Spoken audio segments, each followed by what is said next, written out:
생명의 떡 되신 예수님이라고 하는 제목으로 본문 말씀 요한복음 6장 35절부터 40절의 말씀으로 여러분과 함께 은혜를 나누고 싶습니다. 기도하시겠습니다. 생명의 떡이 되신 주님, 오늘 주님의 성일에 저희들 발걸음 은혜라는 교회로 인도하시고 주님 전에 나와 주님을 직접 만나 주님의 은혜를 받게 하시니 감사합니다. 오늘 이 예배가 주님께 영광 돌리는 예배 되게 하시고 저희들 한 사람 한 사람의 영혼 가운데 진정으로 주님이 저희들의 생명의 떡 되심을 함께 공유하는 그 시간 되게 은혜 베풀어 주시옵소서. 이 모든 말씀 우리 주 예수 그리스도의 이름으로 감사하며 기도드렸습니다. 아멘. 오늘 우리 새로 박사랑 우리 함께 이곳에 인도해 주시면서 감사합니다. 멀리서 오셔서 환영하고 주님의 이름으로 축복합니다. 오늘 본문의 말씀은 예수께서 직접 나는 생명의 떡이라 말씀하시고 생명의 떡인 예수께 오는 자에게는 결코 줄이지 않을 것이요 나를 믿는 자는 영원히 목마르지 아니하리라고 말씀하신 내용입니다. 오늘 본문의 말씀은 오병이어의 기적을 보고 많은 무리들이 예수님께 다른 표적이 무엇이냐고 물었습니다. 그때 예수님께서는 직접 자기 스스로 생명의 떡이라고 말씀하시면서 예수께 오는 자는 결코 줄이지도 않냐고 또 믿는 자는 영원히 목마르지 않는다고 말씀하고 계십니다. 사실 예수님은 생명의 떡으로 이 세상에 오셨습니다. 오신 목적은 단순히 배고픈 사람들에게 보리떡을 주기 위해서 오신 게 아닙니다. 갈급한 영혼에게 상수를 공급해 주시고 굶주린 영혼에게 생명의 떡을 공급해 주시기 위해 이 땅에 오셨습니다. 결국은 우리에게 영생을 허락하시고 우리 죄를 짊어지시고 십자가에 못 박혀 죽으시기 위해서 이 땅에 오신 것입니다. 그러나 하나님께서 이끌어 주시지 아니하면 우리 스스로는 자기들의 하나님의 은혜와 그것을 베풀지 아니하시면 우리들 지혜로 주님께 나아갈 수 있는 사람이 아무도 없습니다. 이것은 기독교의 중심적 가르침입니다. 오늘 그 말씀을 여기에 속 깊이 담고 계십니다. 인류 구원을 위해서 십자가 희생제물로 내어주신 예수 그리스도 몸, 요한복음 6장 48절에 보면 몸을 먹는 자라는 표현이 있습니다. 먹는 자라고 하는 것은 신앙을 고백하고 믿음으로 받아들이는 자를 얘기합니다. 그런 자만이 영원히 줄이지 않는다라고 말씀하고 계십니다. 성경에 보면 떡은 상징적 의미로 많이 쓰여지고 있습니다. 상징적 의미로 많이 쓰여지고 있는데 성경 곳곳에 보면 말라기야 1장 7절을 보면 더러운 떡이라는 용어가 또 에스겔서 4장 13절에 보면 부정한 떡이라는 표현을 쓰고 있습니다. 또 열왕기상 22절 27절에 보면 22장 27절에 보면 고생의 떡이라는 의미를 지니고 있습니다. 또 잠언 4장 17절을 보면 불의의 떡이라는 말이 있습니다. 이사야서 3장 20절에 보면 환난의 떡이라고 용어를 쓰고 있습니다. 또 시편 80편 5절에 보면 눈물의 떡이라고 하는 표현이 있습니다. 시편 127편 2절에 보면 수고의 떡이라고 하습니다. 그래서 떡이라는 비유는 더러운, 부정한, 고생, 불의, 환난, 눈물, 수고 여러 가지 의미를 담고 있습니다. 그러나 오늘 요한복음 본문의 말씀은 예수 그리스도께서 스스로 생명의 떡이라고 분명히 말씀하고 계십니다. 하늘에서 내린 참떡이라는 뜻입니다. 참떡이라는 뜻은 뭡니까? 곧 생명의 떡이라고 가르침으로써 죄로 인해서 영적인 기근에 빠져 죽을 수밖에 없는 우리 인류에게 새 생명의, 새 희망의 메시지, 소망을 안겨주신 말씀입니다.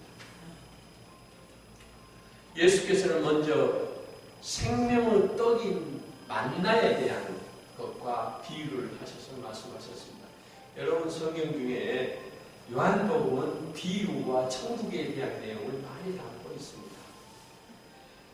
오늘 생명의 떡의 모형인 만나에 관해 교훈을 하시면서 이렇게 말씀하십니다.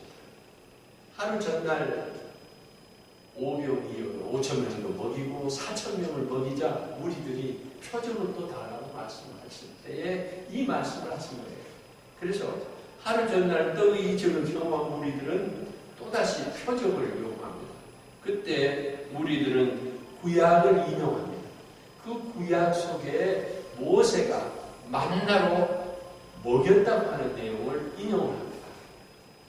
모세는 하늘에서 떡을 내려 광야에서 만나를 먹게 하였는데 예수님께서 무슨 표적으로 저희들에게 답할 것이냐고 묻습니다. 예수님은 광야에서 만나를 주신 이나 지금 하늘에서 참담 떡, 생명의 떡을 주신 이나 그건 모두 모세가 아니라 하나님이시라고 하는 말씀을 분명히 하십니다. 하나님이심을 밝히고 있습니다. 그래서 하나님께서 독생자 자기를 이 땅에 보내셨고 생명의 떡으로 보내셨다고 하는 것을 분명히 말씀하고 계십니다. 그리고 참떡의 만나와 다른 이유는 만나를 먹은 사람은 다 죽었다 이렇게 말씀하고 있습니다. 그러나 진실로 생명의 떡을 먹게 되면 영생하고 영생을 누릴 것이라고 하는, 죽지 않을 것이라고 하는 생명을 주기 위함이라고 하는 것을 분명히 말씀하고 계십니다. 오늘 생명의 떡이신 예수님은 참떡을 달라는 이 무리들에게 이런 말씀을 하시면서 누구에게 그 떡이 제공될 것인지, 그리고 예수님께서 보낸 자에게 주어지시며 예수님은 그를 지키시며 마지막 날에 다시 반드시 살리실 것이라고 하는 것을 선언하십니다. 여기서 한 5절의 말씀이 여기 포함되어 있는데 생명의 떡이신 예수 그리스도, 그리고 하늘로부터 보내셨다고 하는 것, 하늘로부터 보내신 자를 뜻을 이루기 위해서 이 땅에 오셨다고 하는 것, 그러나 나를 보고도 그걸 믿지 않는다고 하는 것, 그리고 이걸 믿게 되면 굶주리지도 않고 목마르지도 않는다고 하는 걸, 그리고 맨 마지막 날은 다시 살려 영생을 누릴 거라고 하는 것을 분명히 말씀하고 계십니다. 오늘 본문의 내용들이 바로 그것입니다. 우리가 이 세상 살면서 많은 것을 추구합니다. 이게 생명의 떡이 아닌 보통 떡이라고 비유할 수 있습니다. 그러나 그것은 어떻게 보면 정크푸드입니다. 정크푸드이기 때문에 그걸 먹으면 그 당시는 달콤하고 맛있는 것 같지만 이내 목마르고 이내 굶주리고 내 몸에 해롭다고 하는 것입니다. 오직 생명의 떡이신 예수님을 만날 때만 우리는 영생을 누릴 수 있고, 예수님을 만날 때만 목마르지 않고 굶주리지 않고 갈망하지 않는다고 하는 것을 가르치고 계십니다. 내가 곧 생명의 떡이라, 세 가지입니다. 골자는 또 내게 오는 사람은 결코 굶주리지 않을 것이다. 그리고 나를 믿는 자는 결코 목마르지 않을 것이라고 분명히 말씀하고 계십니다. 우리 하나님을 떠난 인간은 저를 포함해서 다 죄인입니다. 전부 모두 죄인입니다. 인간은 죄와 허물로 죽은 자들입니다. 죄와 허물로 죽은 자들. 그러나 생명을 떡이신 예수님을 만날 때 이 죽은 자는 다시 살아갈 수 있는 기적을 누릴 수 있는 것입니다. 그래서 세상 풍속을 쫓고 공중 권세를 누린 마귀 사탄에 따르고 육체와 정욕과 마음이 원하는 죄를 쫓아다니는 우리는 본질상 진노 자녀들에 불과합니다. 그러나 예수 그리스도, 생명의 떡이신 예수 그리스도를 만날 때만 우리는 새 사람으로 거듭날 수 있는 것입니다. 예수님께서는 우리에게 어떤 말씀을 하고 계신가? 이 본문 속에서 저는 세 가지로 정리를 해보고자 합니다. 첫째는 영적으로 굶주린 사람들을 터치하신다는 거죠. 영적으로 굶주린 우리를 터치를 해서 어루만져 주셔서 우리를 구원하시고 우리를 인정하시고 우리를 주님의 권속으로 삼아주신다고 하는 것입니다. 티파니 필드라고 하는 사람이 쓴 터치라고 하는 책, 터치, 만진다고 하는 거죠. 터치라는 책에 보면 파푸아뉴기니아의 두 부족이 산다고 합니다. 하나는 아라파시족이고 하나는 문두구모족이 사는데 아라파시족은 아주 온순하고 아주 사랑하고 평화를 좋아하고 추구하는 그런 민족이 같은 환경 속에 살면서도 또 그 다른 민족의 경우에는 몹시 공격적이고 몹시 난폭하다고 합니다. 그래서 많은 인류학자들 그리고 많은 사회심리학자들이 연구를 했다고 합니다. 그래서 발견해낸 게 아이들을 키우는 양육 방법이었다라고 이게 결론을 냈습니다. 평화를 좋아하고 온순하고 그리고 사랑을 추구하는 그 부족의 자녀들을 키우는 방법은 항상 어머니가 앞에 안고 키웠다는 거예요. 늘 안고 키우면서 아이 터치를 했어요. 눈 맞춤을 했고 늘 스킨십을 했다고 합니다. 그러나 난폭하고 공격적인 문두구마족의 경우에는 뒤에 바구니에 넣어서 아이를 키웠다고 합니다. 그리고 배고파 울 때만 꺼내서 먹이고 다시 바구니에 넣었다고 합니다. 예수 그리스도께서 우리를 만나주시는 것, 우리를 구원하시는 것, 이 모든 방법이 아까 얘기했듯이 어루만지고 눈맞춤을 하시고 스킨십을 하시는 그런 방법이라고 하는 것입니다. 그래서 우리가 영적으로 굶주린 사람을 터치하시는 그것을 통해서 생명의 떡인 예수 그리스도를 만날 수 있다고 하는 것을 우리에게 가르쳐 주시고 계십니다. 전적으로 하나님의 은혜로 구원해 주신다는 것입니다.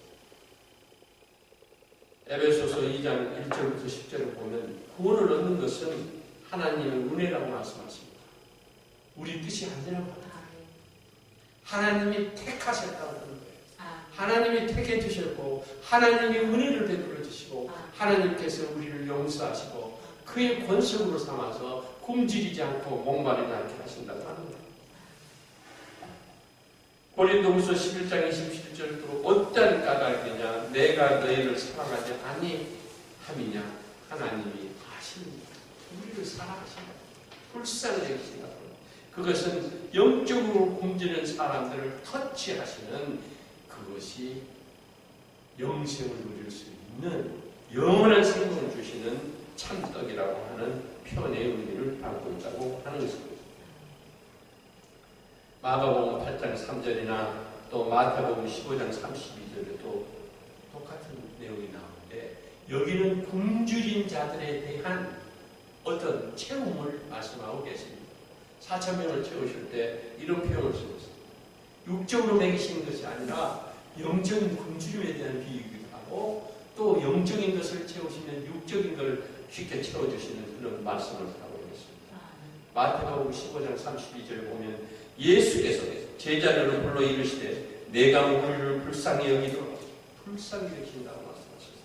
그들이 나와 함께 있은 지 이미 사흘이며 먹을 것이 없도다 길에서 기진할까 하여 옮겨 보내지 못하겠노라 하고 이적을 행하게 되신 겁니다.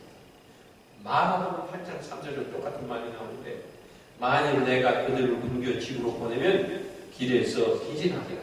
그 중에는 멀리서 온 사람들이 있느니라고 말씀하시면서 4,000명을 넘기십니다.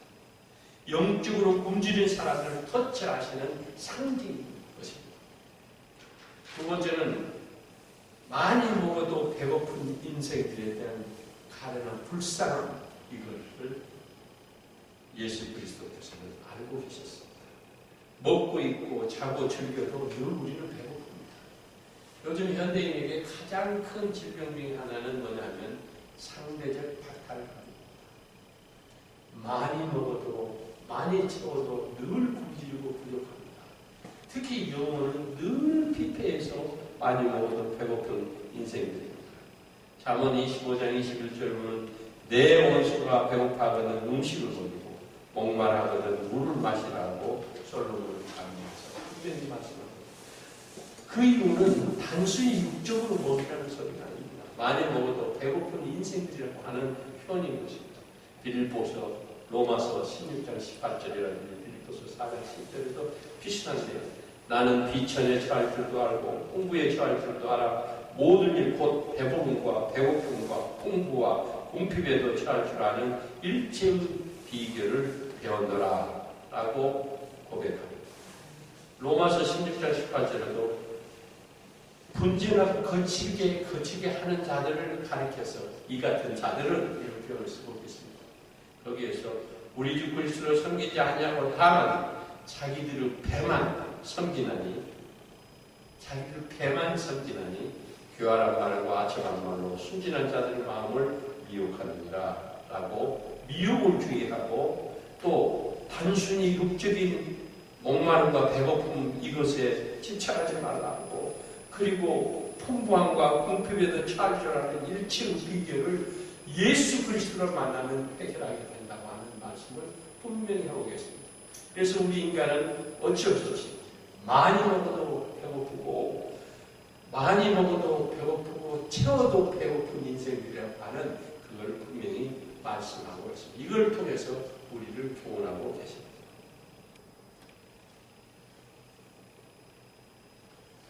두 젊은이가 있었습니다. 두 젊은이가 어느 날 빈둥거리고 매일 할 일 없이 쉬었습니다. 다니면서 오늘 뭘 먹을까 하면서 술 마시고 도박장에 갈까 이런 생각을 하게 됐습니다. 그래서 두 젊은이가 도박장을 가기 위해서 술을 조금 마시고 대낮에 가는데 가는 길에 교회가 하나 있었습니다. 그 교회에 크게 이렇게 써 있었습니다. 죄의 값은 사망이라고 쓰여 있었습니다. 그래서 그 청년 중 한 사람은 영어 표현을 시작했습니다. 그 말에 충격을 받아서 자기 삶에 대한 것을 내 삶을 얘기하는구나 하고 죄의 값은 사망이라고 쓰여 있는 걸 봤습니다. 그리고 그 청년이 30년 뒤에 미국의 22대 대통령이 된 스티브 클리브랜드를 했습니다. 만약 죄의 값은 사망이라는 하나님의 말씀이 그에게 다가가지 않았다면 그의 인생은 빈둥거리는 도박쟁이나 술꾼이나 방탕아가 되었을 것입니다. 이처럼 오늘 본문의 말씀은 우리가 이 세상 것도 많이 채우고 많이 먹어도 영원히 배고프다. 인생이라고 하는 이 불쌍한 인생들에 대해서 생명이 떠는 예수 그리스도를 만날 때만이 세상 경험을 거듭날 수 있고 목마르지 않고 굶주리지 않는다는 분명히 말씀하고 계십니다. 이걸 통해서 세 번째 우리에게 주시는 교훈은 영원히 줄이지 않는 비결을 우리에게 주신다고 말씀하고 계십니다. 세 가지로 우리에게 주신다고 저는 여기에서 묵상하면서 정리해봤습니다. 우선은 치유의 은총을 주십니다. 예수 그리스도의 그의 삶 속에는 늘 치유가 계셨습니다. 가르침이 계셨습니다. 하늘나라에 대한 교훈이 계셨습니다. 치유의 은총이 있기 때문이라고 하고 있습니다. 두 번째는 두려움을 극복하는 힘을 공급받는다고 하는 것입니다. 성경에 보면 두려워하지 말라라고 하는 내용들이 여러 차례 나오는데 여러분 혹시 몇 번 나오는지 기억하십니까? 성경 많이 읽으십니다. 365번이 나옵니다. 365번이 나온 이유는 왜 그러겠습니까? 인생을 살아가는 주님의 가장 보편적인 명령 중에 하나는 두려워하지 마라. 내가 있느니라. 생명의 떡인 내가 있으므로 나를 믿고 의지하면 너는 결코 영원히 줄이지 않고 부족함이 없고 목마르지 아니하기 때문에 두려워하지 말라. 이런 말씀을 365번을 하고 계십니다. 버프란트 목사는 이 365번에 두려워하지 말라는 성경의 말씀을 듣고 무릎을 탁 쳤다고 합니다. 8월이거야 1년이 365일인데 매일 담대하게 생명을 떡이신 예수 그리스도를 품고 그를 의지하고 그를 통해서 결코 모든 것을 주 안에서 모든 것을 이루리라는 담대함 속에서 두려워하지 말라라는 말씀을 하고 깨닫게 된 것입니다. 인생을 향한 주님의 가장 보편적인 이 명령은 우리들에게 생명의 떡이신 예수 그리스도만 만나면 그를 의지하고 그와 함께 동행하게 되면 우리는 결코 두려워할 것이 없다라고 말씀을 하고 계십니다. 마태복음 17장 10절에 보면 예수님을 높은 산에 올라간 베드로와 요한 그리고 야고보 세 제자는 예수님이 얼굴이 변형된 걸 봤어요. 그리고 구약에서 나온 모세하고 엘리야 선지자를 만나는 장면을 봤습니다. 그리고서는 제자들은 겁이 나서 땅에 엎드려 두려워했습니다. 그때 예수님께서 나아가 제자들에게 말씀을 하시면서 일어나라, 두려워하지 말라 라고 말씀하십니다. 인생 우리 여정에는 많은 두려움이 있습니다. 내일을 알 수가 없습니다. 지금 현재 5분 뒤에 뭔 일이 발생할 수도 없습니다. 두려움은 투성이고 알 수 없는 게 우리 인간의 한계입니다. 그러나 예수님께서는 두려워하지 말라라고 말씀하고 계십니다. 왜? 그가 계심으로 두려워하지 말라라고 말씀하십니다. 인생 여정에서 전능하신 주님의 임재와 함께하면 두려워할 일이 없다고 하는 말씀입니다. 주님이 만져주시면 손대주시면 치료가 일어나고 두려움은 물러가고 편안하게 된다고 하는 것입니다. 다윗도 말로 다 할 수 없는 고통과 아픔 속에서도 이렇게 노래했습니다. 내가 사망의 음침한 골짜기를 다닐지라도 해를 두려워하지 않는 것은 주의 지팡이와 막대기가 나를 안위하신다고 고백했습니다. 사랑하는 성도 여러분, 두려워하십니다. 예수 생명의 떡이신 주님께서는 영원히 줄이지 않는 비결, 두려워하지 않게 하는 그걸 주신다고 하는 것을 믿으시기 바랍니다. 세 번째는 눈이 열리는 기적을 우리에게 하는 것입니다. 그래서 영원히 줄이지 않게 됩니다. 여러분 성경에 보면 예수님께서 눈을 만지면 소경들이 눈을 뜬 장면들이 많이 있습니다. 바디메오가 눈을 떴습니다.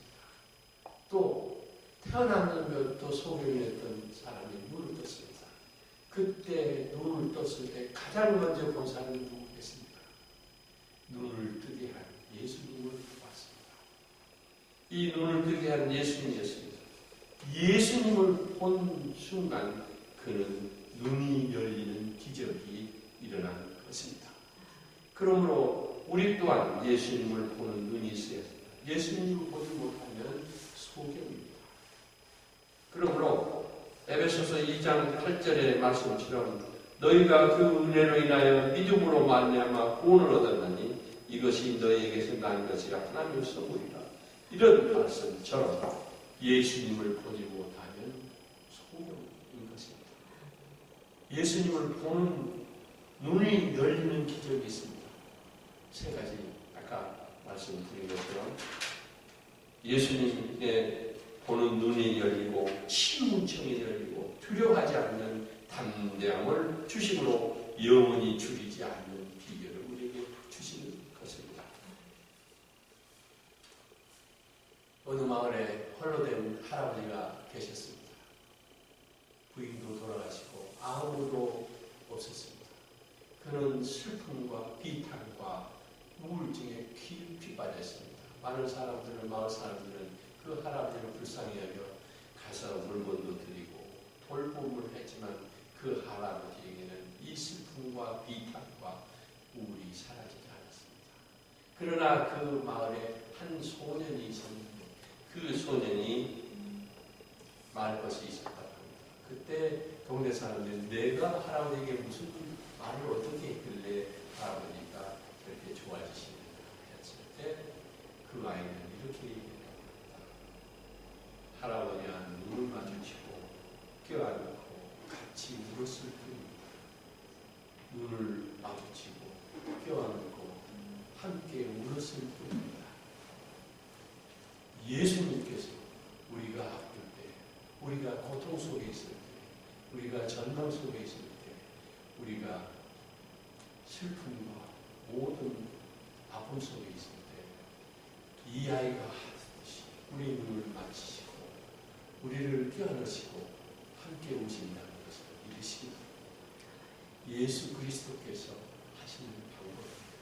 오늘 비록 몇 사람이 모여서 작은 교회에 이렇게 예배를 할지라도 예수 그리스도께서 이 자리에 함께 하셔서 생명의 떡이 되시고 우리 모든 삶의 굶주림과 갈증과 이걸 다 사라지게 하시고 두려워하지 않게 하시고 치유하시고 또 우리에게 담대하게 설 수 있도록 함께 하심을 믿으시기 바랍니다.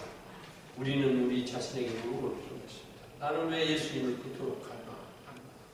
그 이유는 출애굽에게 하늘에서 내려온 만나를 먹은 사람들도 베세다 광야에서 보리떡을 먹은 사람들도 다 죽었습니다. 그러나 생명의 떡이신 예수 그리스도와 함께한 사람만 영원히 사는 것을 잊기 때문입니다. 아멘. 기도하시겠습니다.